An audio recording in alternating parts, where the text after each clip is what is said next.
All right, we're back. We're on the draw. This hand is totally fine.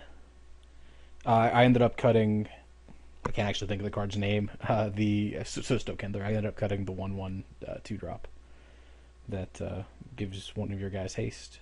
Cutting one of them. I have two, and I did end up running one of them, but that was the cut.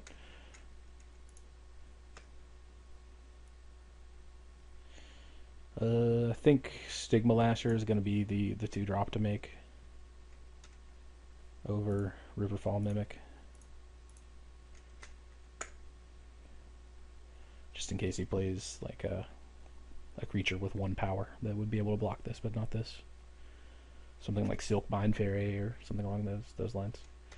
Somnomancer, they trade no matter what, and I probably am just going to crash into it.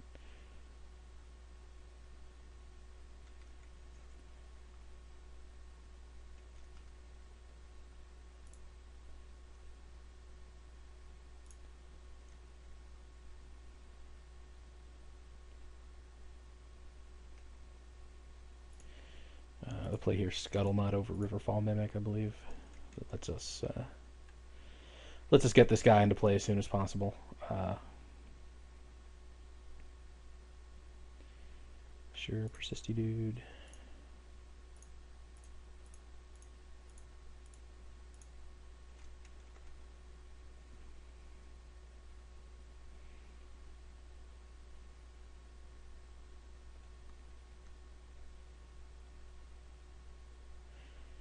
Everstrike. Now I have to read you again.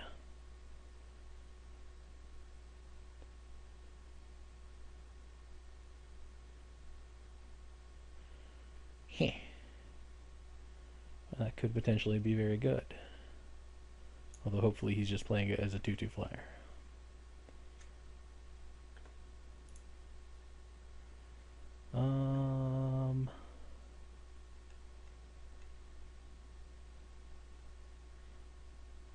So we can actually afford to play them both, so I think I'm just going to do that. Actually, no, we can play these two. I was thinking we're gonna play this for sure, and then I was thinking of just playing this guy and crashing in. He would trade it for a persist guy, which is not optimal. So instead, well, we'll go ahead and make the attack first. Actually, I would kind of like him to block here, so I was just yeah, sure. So now his 1/1 guy is not holding off Mudbrawler Cohort.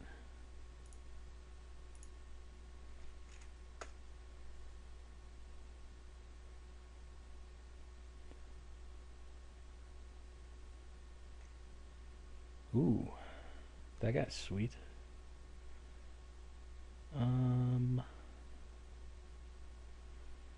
So we could just slam this guy and attack with everyone. That is, huh?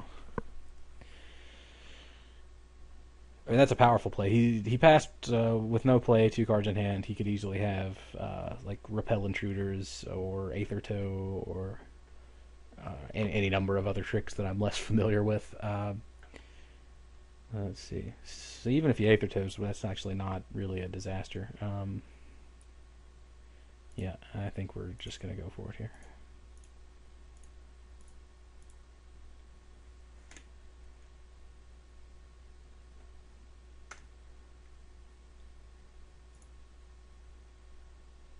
Sure.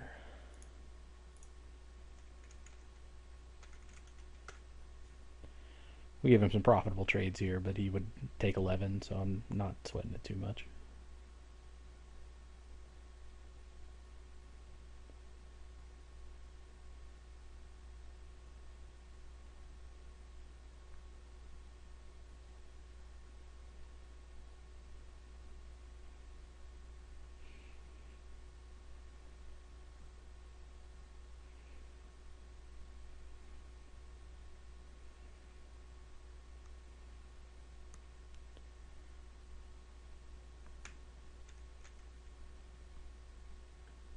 Or take more than 11. I guess that works too.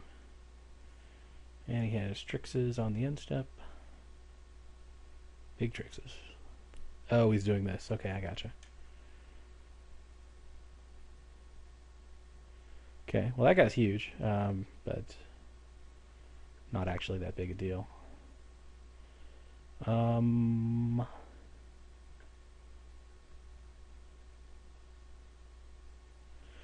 I'm just not gonna show him this. I'm just gonna attack with everyone. If he has some kind of trick. Oh, he has a trick. Huh.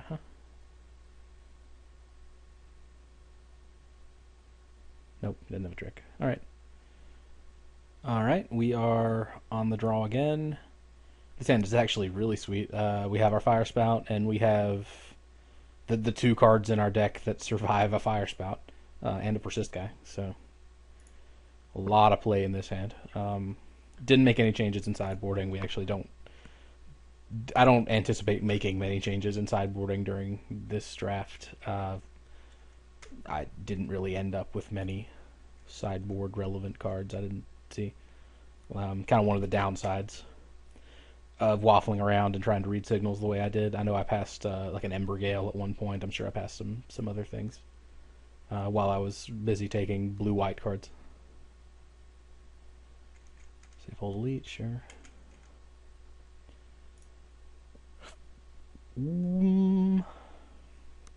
I guess this is the card that you want.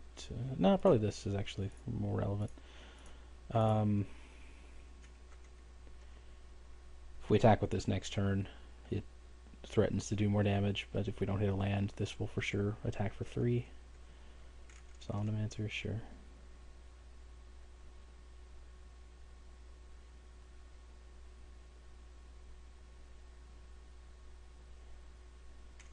Okay, and he goes for the attack. We did end up drawing the land, but that's okay.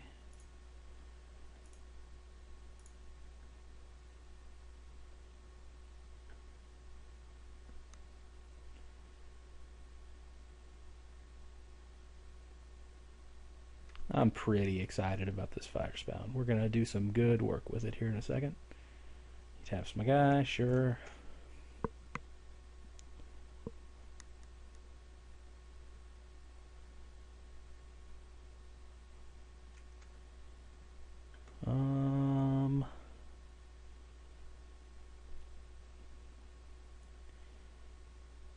There's some argument for holding this a little longer, trying to get a little more value out of it. I think I'm just going to go ahead and pull the trigger. We already have several other sweet cards, so.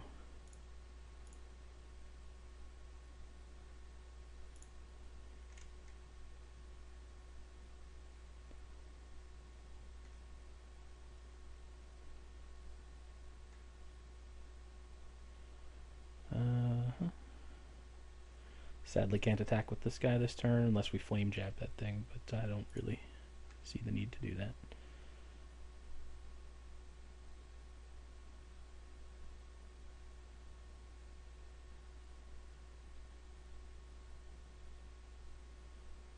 Huh. I don't think he would make that block unless he had some reason to. So, well, am I missing something? Oh, good lord, I am missing something. Wow, I feel stupid. For some reason, I thought that this guy would live through that block, but this guy wouldn't. Yep. Well, here I am just drawing the nuts, and I'm trying my hardest to give it away by playing really poorly.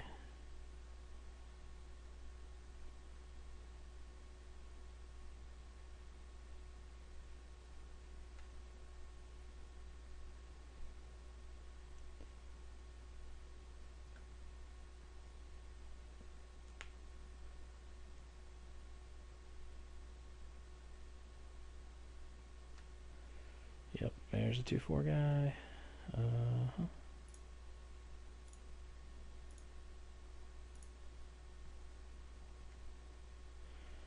think probably the plan would be to just attack and flame jam it after combat.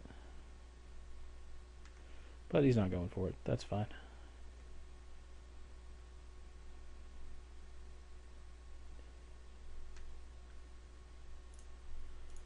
Riverfall Mimic. We'll run that trick right back.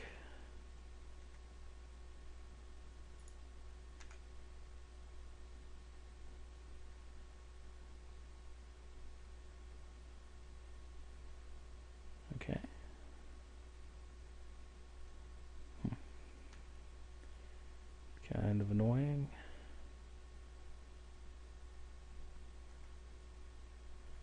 This sadly is a sorcery, so there's not a lot we can do about that.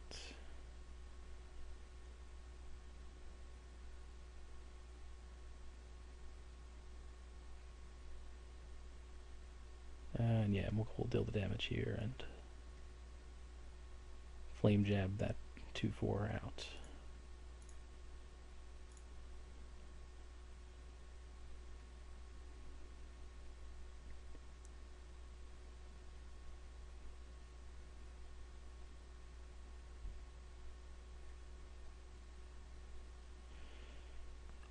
Zuna's Grace could potentially get out of hand. I really wish that I didn't have to deal with that card.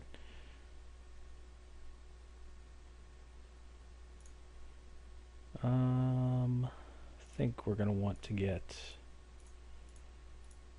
our other guys on the table before the Nobles.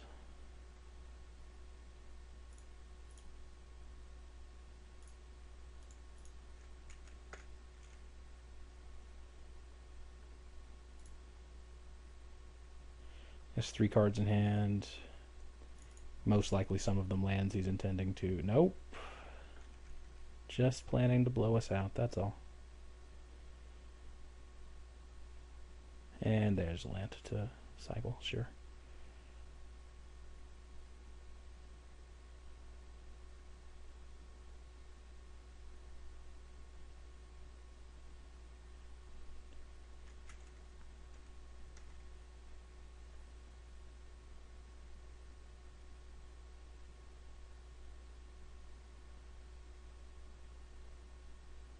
First strikey guy, really annoying here. Oh, wow. Jeez.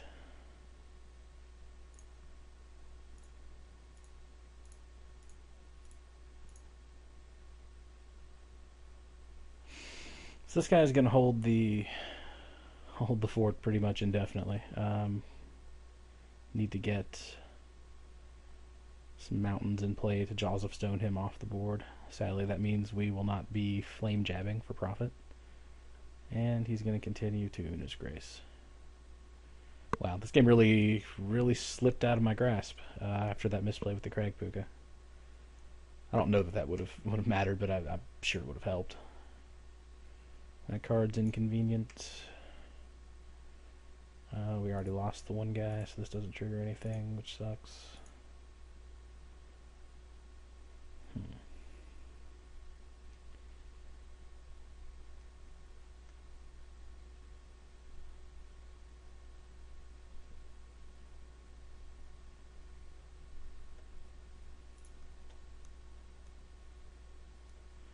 So he's basically going to draw a spell for the rest of every turn for the rest of the game.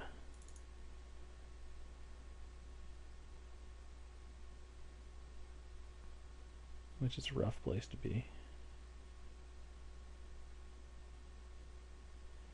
Gravelgill Axe Shark, the worst named card in Magic history for my money. Couple more guys. If we ever stick a Scuttlemutt, this guy can start getting in there. Unfortunately, he's being held off at current.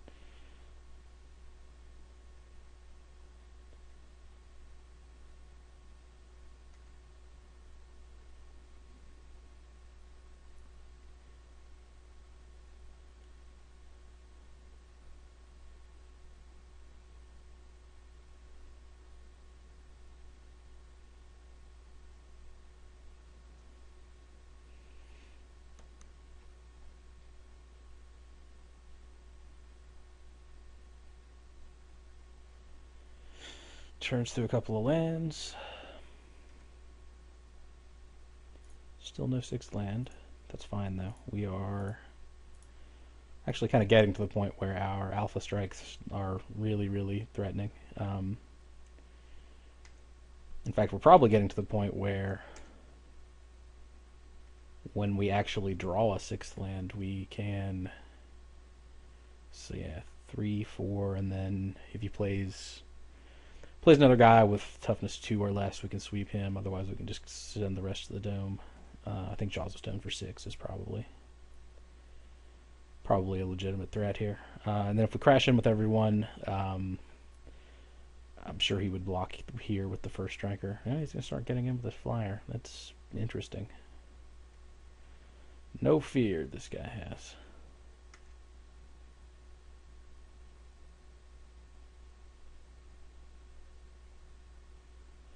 Just has another first striker. Does he have another armored ascension maybe?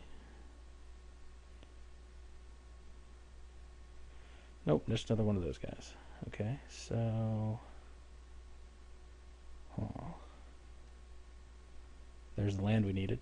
So we can Jaws of Stone both of his first strikey flyer guys. 2, 4... I guess 5 and 6, and that leaves 2 blockers.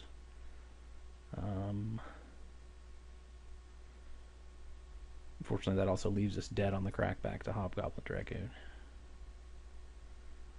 Unless we don't attack with some of our dudes. Well, or don't attack with Noblest of War, but that's a really unappealing option for sure.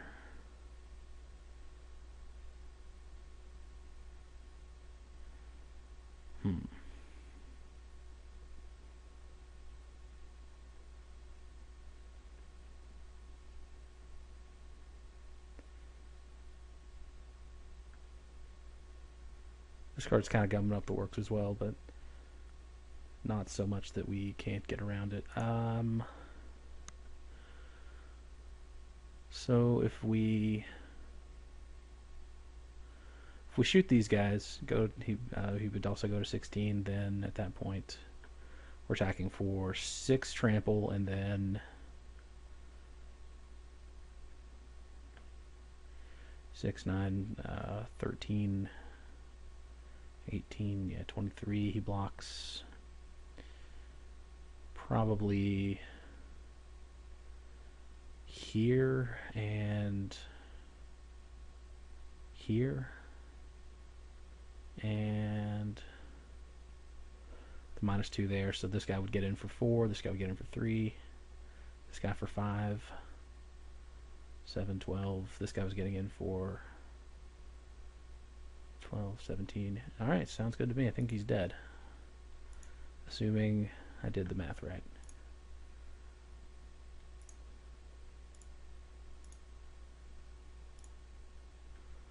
It all looks right.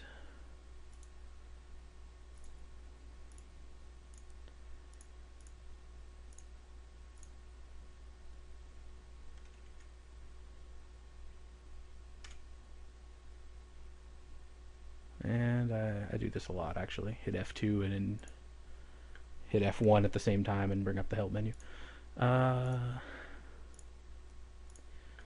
We'll pause and double check this before we actually commit to it, but one more time. Blocks there. Blocks there. Can't block there, so... I think, yeah, blocks there, probably... Yeah, so those guys aren't getting through, and then 5, 10, 16, 19, make that 17. Sure.